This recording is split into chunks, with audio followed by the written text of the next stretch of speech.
گو اللہ پاک نامہ فرید بلوچ شہرستان سراوان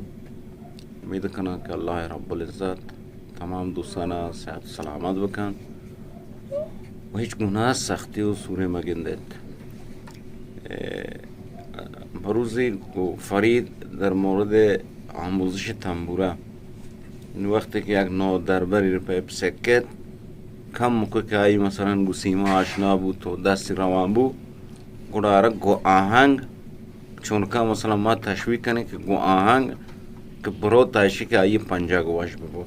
نیودی ما فرید مروزی همین تمرینه انشالله ادامه دین تایشی که ایده نو درباره همه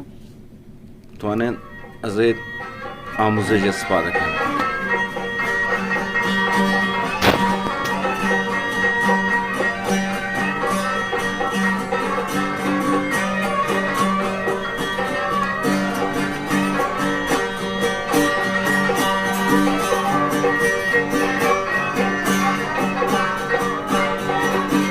دستون تر کن، دستتون تر کن، دستتون تر کن. با همه بدار با همه